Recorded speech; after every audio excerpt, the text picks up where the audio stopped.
Students, आज की class में बच्चों हम स्टडी करने जा रहे हैं हमारा next topic that is biomolecules. Biomolecules क्या होते हैं बच्चों? सबसे पहले हम स्टडी करेंगे इंट्रोडक्शन ऑफ बायोमोलिक्यूल्स। ठीक है, अब बच्चों हमारे पास ठीक है बायोमोलिक्यूल्स क्या होते हैं। बायोमोलिक्यूल्स बच्चों हमारे फूड में प्रेजेंट होते हैं। ठीक है, इसकी इम्पोर्टेंस क्या है? देखो बच्चों, हम क्या करते हैं, हम कोई भी जो लिविंग ऑर्गेनिज्म है हम क्या करते हैं, फूड को हम खाते हैं। तो बच्चों वो क्या होता है, उससे क्या होते हैं बायोमोलिक्यूल्स। वो क्या होते हैं बायोमोलिक्यूल्स। बायोमोलिक्यूल से बच्चों क्या बनती है, सेल ऑर्गेनेल्स डेवलप होती है। और जब सेल ऑर्गेनेल्स के ग्रुप को हम क्या कहते हैं बच्चों, उससे क्या बनती है, सेल बनती है। उसके बाद जब आपके पास a group of cell makes tissues, ठीक है, तो उससे क्या बन जाते हैं, टिश्यूज़ बन जाते हैं। और फिर जब आपके पास डिफरेंट टिश्यूज़ मिलकर क्या बनाते हैं, एक ऑर्गन्स बनाते हैं। और डिफरेंट ऑर्गन्स के ग्रुप को हम क्या कहते हैं, उससे क्या बन जाता है बच्चों, लिविंग ऑर्गेनिज्म। तो देखो बच्चों, हमारे पास जो बायोमोलिक्यूल्स होते हैं, बायोमोलिक्यूल्स हमारे फूड में प्रेजेंट होते हैं। ठीक है, उनसे क्या बनते हैं बच्चों, उससे डेवलप होती है सेल ऑर्गेनेल्स। सेल ऑर्गेनेल्स बच्चों जैसे माइटोकॉन्ड्रिया, ठीक है, साइटोप्लाज्म, ठीक है, वैक्यूल, ये सारी की सारी क्या होती है, सेल ऑर्गेनेल्स होती हैं हमारे पास। तो सेल ऑर्गेनेल्स से फिर क्या बनती है आपको, सेल। ठीक है, आपने लोअर क्लासेस में स्टडी किया होगा, सेल के अंदर क्या होता है बच्चों, डिफरेंट सेल ऑर्गेनेल्स प्रेजेंट होती है, जैसे माइटोकॉन्ड्रिया, लाइसोसोम्स, ठीक है, साइटोप्लाज्म, ठीक है, न्यूक्लियस, वो सारी की सारी क्या होती है, सेल ऑर्गेनेल्स होती है। उन सभी से मिलकर क्या बनती है, एक सेल बनती है। उसके बाद बच्चों डिफरेंट सेल के ग्रुप को हम क्या कहते हैं, टिश्यूज़ हम बोलते हैं। जब ये सारी सेल्स क्या हो जाती हैं, आपस में ज्वाइन हो जाती है, तो उसके ग्रुप को हम क्या बोलते हैं, टिश्यूज़ बोलते हैं। और टिश्यूज़ के ग्रुप से मिलकर क्या बनता है बच्चों, ऑर्गन्स बनता है। और फिर ऑर्गन से क्या बन जाता है बच्चों, लिविंग ऑर्गेनिज्म हमारे पास डेवलप हो जाता है। ठीक है, तो बच्चों ये क्या था हमारे पास बायोमोलिक्यूल्स के बारे में, कि इसकी इम्पोर्टेंस क्या है। ठीक है, नेक्स्ट हम स्टडी करेंगे बच्चों जो बायोमोलिक्यूल्स, जो हमारे जनरल बायोमोलिक्यूल्स जो हमारे फूड के अंदर प्रेजेंट होते हैं। ठीक है, वो कौन कौन से होते हैं बच्चों हमारे पास? तो first that is carbohydrate, second that is amino acids, and third that is proteins, fourth is nucleic acid, fifth is vitamins, and sixth is hormones. ठीक है, तो बच्चों ये कुछ हमारे पास जनरल बायोमोलिक्यूल्स होते हैं जो हमारे फूड में प्रेजेंट होते हैं। ओके, तो उसके बाद बच्चों हमें स्टडी करना है इन बायोमोलिक्यूल्स को वन बाय वन। ठीक है, आप हमारे सिलेबस में कार्बोहाइड्रेट्स हैं, प्रोटीन्स हैं और अमीनो एसिड्स हैं। ठीक है, क्योंकि सिलेबस बच्चों अब की बार क्या हो गया, रिड्यूस हो गया है। तो देखो बच्चों, कार्बोहाइड्रेट्स क्या होते हैं, सबसे पहले carbohydrates are primarily produced by plants and form a very large group of naturally occurring organic compounds। बच्चों क्योंकि वो हमें प्लांट से ऑब्टेन होते हैं तो हम उन्हें क्या बोल सकते हैं, ऑर्गेनिक कंपाउंड्स। ठीक है, हम ये बोलते थे ना, ऑर्गेनिक कंपाउंड्स की जो ओल्ड डेफिनेशन थी वो क्या होती है, organic compounds are those compounds which are obtained from plants and animals. बच्चे इसके कॉमन एग्जांपल्स क्या हैं आपके पास, शुगर केन, ठीक है, सुक्रोज जो हमें मिलती है वो क्या होती है, कार्बोहाइड्रेट, ये कार्बोहाइड्रेट का एग्जांपल है। और हमारे पास बच्चों सेकंड एग्जांपल क्या है, ग्लूकोज, ठीक है, स्टार्च एक्सेट्रा। ठीक है, तो ये बच्चों हमारे क्या होते हैं, ये हमारे फूड का पार्ट भी होते हैं और ये क्या होते हैं, कार्बोहाइड्रेट्स। ठीक है, अब बच्चों कार्बोहाइड्रेट्स का मतलब क्या है? ठीक है, कार्बो मीन्स कार्बन एंड हाइड्रेट्स में मतलब वाटर। ठीक है, कार्बोहाइड्रेट्स, देखो इन दो वर्ड्स का मीनिंग क्या है, ये हम चीज़ यहाँ पर समझ रहे हैं। कार्बोहाइड्रेट्स, इन दो वर्ड्स को हमने अलग अलग किया। Carbo means carbon, hydrate means water. Okay students, तो इनकी जो सिंपलेस्ट रेशियो होती है बच्चों, कार्बन की, हाइड्रोजन की और ऑक्सीजन की, वो क्या होती है?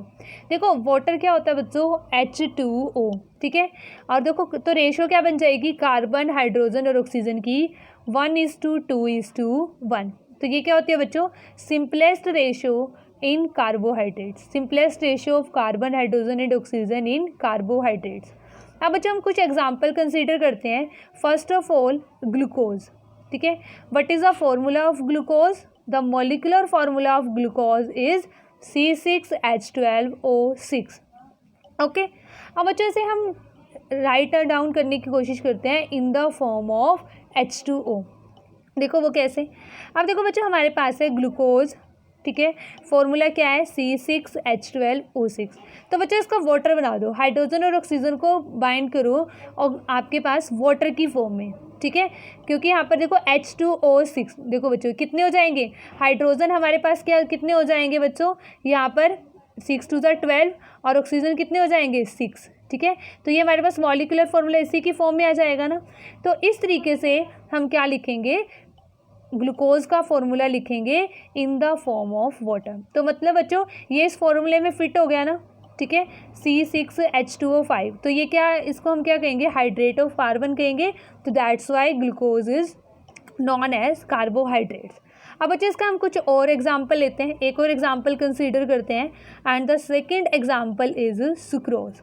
And what is the molecular formula of sucrose, that is C12H22O11, ठीक है। In terms of H2O we can write it as like, देखो C12H2O11। देखो बच्चों यहाँ पर हाइड्रोजन कितने हैं 22, तो 11 लिख दें यहाँ पर CH2O11, ठीक है। आई थिंक सो ये आपको समझ में आ गया होगा। तो hence these are called hydrates of carbon. तो बच्चों हाइड्रेट्स का मतलब क्या होता है, वाटर, ठीक है, जैसा मैंने आपको पहले समझाया, carbo means carbon, hydrates means water, and that's why carbohydrates are known as hydrates of carbon, ठीक है बच्चों। तो हम इस तरीके से कार्बोहाइड्रेट्स को क्या कर सकते हैं, हम डिफाइन कर सकते हैं। तो बच्चों इसके लिए जनरल फार्मूला क्या बनेगा, the general formula can be written as CxH2O(Y), ठीक है, H2O(Y) वहाँ पर। तो बच्चों देखो यहाँ पर एक्स वाई के इक्वल हो भी सकता है और इक्वल नहीं भी हो सकता, जैसा कि हमने एग्जांपल्स में देखा, ग्लूकोज के एग्जांपल में, सुक्रोज के एग्जांपल में जो एक्स और वाई की वैल्यू है वो इक्वल नहीं है।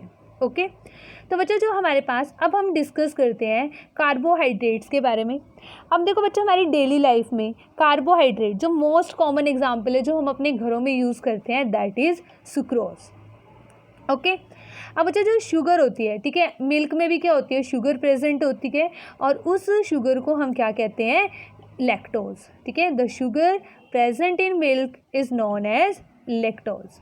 ओके स्टूडेंट्स, तो इस तरीके से हम कार्बोहाइड्रेट्स को डिस्कस कर रहे हैं। तो हमारा फर्स्ट टॉपिक बच्चों कार्बोहाइड्रेट्स ही है। अब बच्चों कुछ एक्सेप्शंस है कार्बोहाइड्रेट्स में, ठीक है। अब आओ हम वो एक्सेप्शन डिस्कस करते हैं। देखो बच्चों एसिटिक एसिड, आपको पता है कि जो एसिटिक एसिड है वो क्या है, वो एक कार्बोक्सिलिक एसिड है। Acetic acid is not a carbohydrate, whereas raffinose is a carbohydrate. अब बच्चों एसिटिक एसिड कार्बोहाइड्रेट नहीं है, ठीक है, बट बच्चों जो इसका फॉर्मूला है वो क्या है, बिल्कुल एसिटिक एसिड किसके फॉर्मूले में फिट हो जाता है, कार्बोहाइड्रेट्स के फॉर्मूले में फिट हो जाता है, ठीक है बच्चों। देखो वो कैसे फिट हो जाता है बच्चों, आपके पास जैसे हमारे पास है एसिटिक एसिड, ठीक है, CH3COOH, ठीक है। देखो बच्चों यहाँ पर कार्बन कितने हैं, 2 है ना, यहाँ पर कार्बन कितने हैं 2। अगर मैं इसको लिखना चाहूँ इस फॉर्मूले में, कार्बोहाइड्रेट्स वाले फॉर्मूले में, तो इसमें भी बच्चा ये फिट हो जाएगा, ठीक है। देखो हाइड्रोजन कितने हैं 4, तो मैं इसको क्या कर दूँ, ट्वाइस कर दूँ, तो ये हो गया ना फिट इसके अंदर। तो इसका मतलब अब देखो ये एक कार्बोहाइड्रेट नहीं है पर ये इसमें फिट हो रहा है, तो बच्चों ये क्या हो जाएगी यहाँ पर, मतलब ये डेफिनेशन क्या है, रॉन्ग है, ठीक है। हाइड्रेट्स ऑफ कार्बन की डेफिनेशन क्या है, रॉन्ग है। तो इसकी कोई मॉडर्न डेफिनेशन भी होनी चाहिए, वो डिस्कस करेंगे बच्चों। इससे पहले हम डिस्कस करते हैं बच्चों कुछ MCQ क्वेश्चंस को हम डिस्कस करते हैं, ठीक है। तो फर्स्ट ऑफ ऑल बच्चों आपके पास फर्स्ट क्वेश्चन है, the compound that deviate from carbohydrate classification, ठीक है, जो कार्बोहाइड्रेट क्लासिफिकेशन से डेविएट करता है वो कौन सा कंपाउंड होता है। First option is glucose, second is sucrose, third is fructose and fourth is acetic acid. तो बच्चों आपका आंसर क्या होना चाहिए, अभी हमने डिस्कस कर लिया है। देखो ग्लूकोज, सुक्रोज, फ्रक्टोज, ग्लूकोज और फ्रक्टोज का फॉर्मूला दोनों का क्या होता है, सेम होता है ना। तो ये तो दोनों कार्बोहाइड्रेट की क्लासिफिकेशन में फिट होते हैं, जबकि एसिटिक एसिड इस क्लासिफिकेशन में फिट नहीं होता। तो दैट्स वाई आंसर क्या होना चाहिए हमारा, एसिटिक एसिड होना चाहिए। ओके स्टूडेंट्स, तो उसके बाद हमारा नेक्स्ट टॉपिक आता है बच्चों क्लासिफिकेशन ऑफ कार्बोहाइड्रेट्स। ठीक है, तो देखो क्लासिफिकेशन ऑफ कार्बोहाइड्रेट्स में सबसे पहले बच्चों हम डिस्कस करते हैं, ठीक है, सैकेराइड्स की फॉर्म में। Carbohydrates are also known as saccharides. ठीक है, अब देखो बच्चों सबसे पहले क्या है हमारे पास क्लासिफिकेशन ऑफ सैकेराइड्स कैसे कैसे होगी आपके पास। First is monosaccharides, second is disaccharides जिसमें 2, ठीक है, एंड नेक्स्ट इज आपके पास हमारे पास थर्ड क्या होगी बच्चों पॉलीसैकेराइड्स। ठीक है, अब ध्यान से सुनना बच्चों, मोनोसैकेराइड्स, ओलिगोसैकेराइड्स, ठीक है, जो डाइसैकेराइड्स होते हैं और पॉलीसैकेराइड्स होते हैं वो क्या होते हैं। First is monosaccharides. मोनोसैकेराइड्स क्या होते हैं बच्चों, a carbohydrate that cannot be hydrolyzed further to give simpler unit of polyhydroxy aldehyde और ketone is called a monosaccharide। एक चीज़ और बच्चों, हम जो मॉडर्न डेफिनेशन लिखते हैं कार्बोहाइड्रेट्स की वो क्या होती है, दीज आर पॉलीहाइड्रोक्सी, ठीक है, ओनली ये पॉइंट बच्चों, दीज आर पॉलीहाइड्रोक्सी एल्डिहाइड और ketone are known as carbohydrates. ठीक है, सिर्फ इस पार्ट से हम डिफाइन कर सकते हैं, ये न्यू डेफिनेशन बन जाएगी बच्चों मोनोसैकेराइड्स की। ठीक है, तो बच्चों अगर हम हाइड्रोलिसिस करते हैं और हाइड्रोलिसिस करने पर कोई भी प्रोडक्ट ना बने, ठीक है, हाइड्रोलिसिस मतलब एडिशन ऑफ वाटर, तो उन्हें हम क्या बोलते हैं बच्चों मोनोसैकेराइड्स हम उन्हें बोलते हैं। तो बच्चों ऐसे ऐसे ना 20 मोनोसैकेराइड्स नॉन होते हैं हमारे नेचर में। उसके एग्जाम्पल क्या हैं, ग्लूकोज, फ्रक्टोज, राइबोज एक्सेट्रा, जो हम बहुत बार डील करेंगे बच्चों ग्लूकोज और फ्रक्टोज से हमारे इस चैप्टर में। ठीक है, तो ये होते हैं बच्चों हमारे पास monosaccharide. And then next classification is oligosaccharides. Oligosaccharides होते हैं बच्चों, ठीक है, carbohydrates that yield 2 to 10 monosaccharide units on hydrolysis are called oligosaccharides. अब बच्चों देखो अगर आपके पास ओनली टू हम बोले तो उसको हम डाइसैकेराइड्स बोल सकते हैं। ठीक है, अगर 2 प्रोडक्ट्स बने, 2 मोनोसैकेराइड यूनिट प्रोड्यूस हो ऑन हाइड्रोलिसिस। अगर बच्चों आपके पास 3 यूनिट प्रोड्यूस हो उसे हम बोल सकते हैं ट्राइसैकेराइड। अगर हमारे पास 4 यूनिट्स प्रोड्यूस हो तो उसे बोल सकते हैं टेट्रासैकेराइड्स। ठीक है, पर उससे ज़्यादा नहीं, उससे ज़्यादा फिर पॉलीसैकेराइड्स की टर्म में आ जाता है। तो देखो बच्चों आपके पास क्या आ जाएगा 2 to 10 मॉलिक्यूल्स, सॉरी 5 से ज़्यादा नहीं 10 से ज़्यादा होगा तब पॉलीसैकेराइड्स में आएगा। ठीक है, अदरवाइज 2 to 10 वाले को हम ओवरऑल क्या बोल देते हैं बच्चों ओलिगोसैकेराइड्स बोल देते हैं। ठीक है, तो बच्चों हम ओलिगोसैकेराइड्स को फर्दर क्लासीफाई कर सकते हैं as a disaccharides, trisaccharides, tetrasaccharides depending upon the number of monosaccharide which provide on hydrolysis. देखो बच्चों जैसे हमारे पास सुक्रोज है, सुक्रोज की हाइड्रोलिसिस पर हमें क्या ऑब्टेन होता है बच्चों ग्लूकोज प्लस में फ्रक्टोज, यहाँ पे इंडिकेट हो रहा है, तो ये किसका एग्जाम्पल है बच्चों डाइसैकेराइड का। माल्टोज की हाइड्रोलिसिस करते हैं तो हमें ऑब्टेन होता है glucose and glucose, 2 molecules of glucose are obtain, that's why maltose is also regarded as a disaccharides. Okay students, ठीक है, नेक्स्ट बच्चों हमारे पास है पॉलीसैकेराइड्स। ठीक है, तो पॉलीसैकेराइड्स क्या होते हैं बच्चों, polysaccharides are those carbohydrates which yield a large number of monosaccharide units on hydrolysis are called polysaccharides. Polysaccharides के एग्जाम्पल्स है बच्चों starch, cellulose, glycogen, gums etcetera. Okay, अब बच्चों हमारे पास अब जैसे अगर हम स्टार्च की करेंगे बच्चों, जैसे स्टार्च है तो अगर हम स्टार्च की हाइड्रोलिसिस करेंगे तो हमें अ large number of glucose molecules हमें मिलते हैं। ठीक है, तो इसमें हम उसे किस कैटेगरी में रखते हैं, आपके पास पॉलीसैकेराइड्स की कैटेगरी में रखते हैं। नेक्स्ट इज बच्चों क्लासिफिकेशन ऑफ मोनोसैकेराइड्स। ठीक है, it is based on the number of carbon atoms and functional group. ठीक है, अब देखो बच्चों मोनोसैकेराइड्स को भी हम फर्दर क्या कर रहे हैं क्लासीफाई कर रहे हैं, कैसे, on the basis of number of carbon atoms. उसके लिए जनरल टर्म क्या यूज़ करेंगे बच्चों, एल्डिहाइड ग्रुप होगा या फिर कीटोनिक ग्रुप प्रेजेंट होगा उसके बिहाफ पर। तो देखो हमारे पास फर्स्ट है बच्चों 3 कार्बन एटम वाला। ठीक है, इसे हम क्या बोलते हैं बच्चों ट्रायोज। ठीक है, जिसमें 3 कार्बन हो उसे क्या बोलते हैं ट्रायोज। अब देखो एल्डिहाइड ग्रुप प्रेजेंट होता है तो बच्चे उसको बोलते हैं एल्डोट्रायोज। आगे क्या लग गया एल्डोट्रायोज। अगर कीटोनिक ग्रुप प्रेजेंट होगा तो उसे क्या बोलेंगे, कीटो ट्रायोज। ओके, आपको ये चीज़ समझ में आ रही होगी, आई थिंक सो। उसके बाद है बच्चों, अगर 4 कार्बन एटम्स प्रेजेंट होंगे तो जनरल टर्म हम क्या यूज़ करेंगे, टेट्रोज। ठीक है, दैट इज टेट्रोज। और अगर एल्डिहाइडी ग्रुप प्रेजेंट होगा then it is known as aldotetrose. और बच्चों अगर कीटोनिक ग्रुप प्रेजेंट होगा then it is known as ketotetrose. ठीक है, and then when number of carbon atom is 5 then the general term is pentose. Aldehyde group होगा अगर तो एल्डोपेंटोज, और अगर कीटोनिक ग्रुप प्रेजेंट होगा बच्चों उसमें तो उसे कहेंगे ketopentose. And then when number of carbon atoms are 6 then it is known as hexose. ठीक है, तो बच्चों देखो ग्लूकोज होता है, ग्लूकोज में कितने हमारे पास कार्बन होते हैं बच्चों, ग्लूकोज में हमारे पास कार्बन होते हैं 6 कार्बन। ठीक है, C6 H12 O6, इसका ये फॉर्मूला होता है ना बच्चों हमारे पास। तो देखो 6, तो आपके पास जो ग्लूकोज है वो क्या होगा बच्चों, एक हेक्सोज होगा। आई चीज़ समझ में, ग्लूकोज क्या होगा, हेक्सोज होगा। ठीक है, और एल्डिहाइडी ग्रुप प्रेजेंट होगा, ग्लूकोज में तो एल्डिहाइडी की होता है ना, तो उसे बोलते हैं एल्डोहेक्सोज।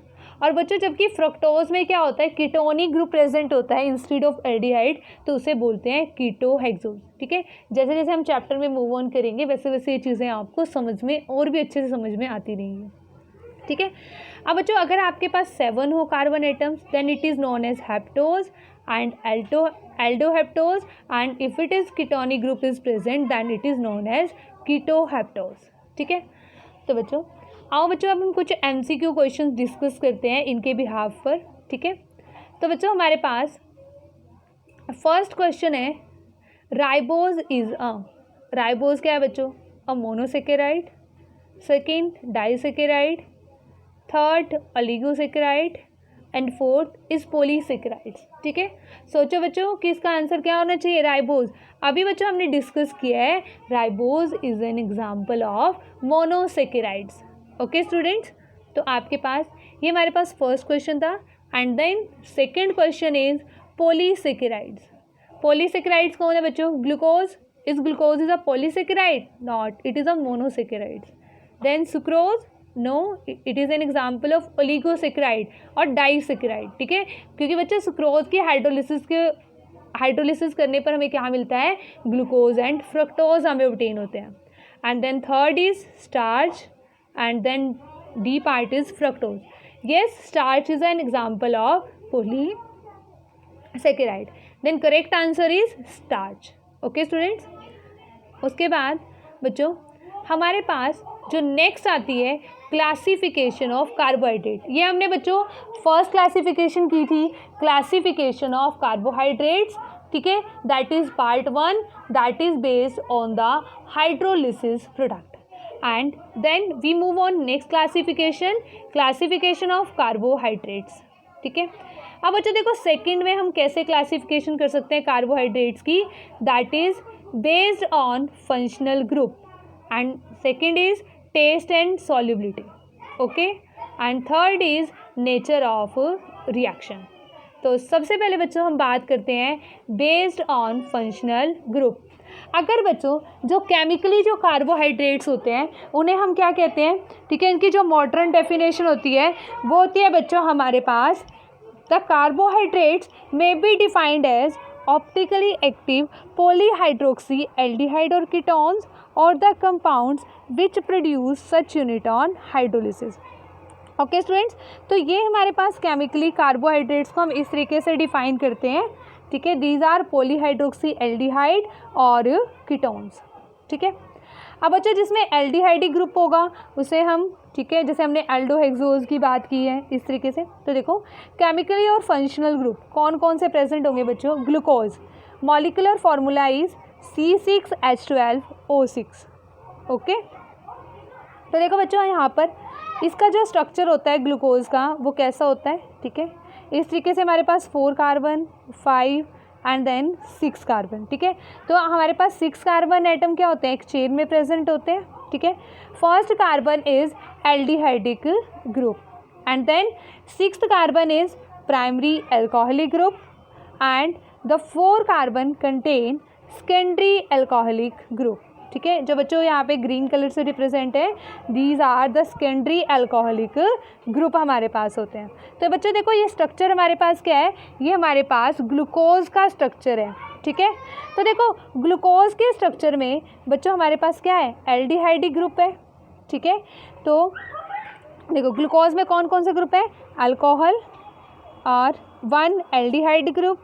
ठीक है, अल्कोहल में बच्चों आपके पास, तो इसे हम क्या बोलेंगे, पॉलीहाइड्रोक्सी एल्डिहाइड। देखो बहुत सारे अल्कोहलिक ग्रुप प्रेजेंट है ना, OH, तो that's why it is known as polyhydroxy, and 1 aldehyde group, and that's why it is considered as polyhydroxy aldehyde. Okay students, तो ये हमारे पास क्या थे बच्चों, ये हमारे पास क्या था, फंक्शनल ग्रुप के बिहाफ पर। ठीक है, अब बच्चों फ्रक्टोज की बात करते हैं। The structure of fructose is, fructose also contain how many carbon atoms, 6 carbon atoms are present in fructose.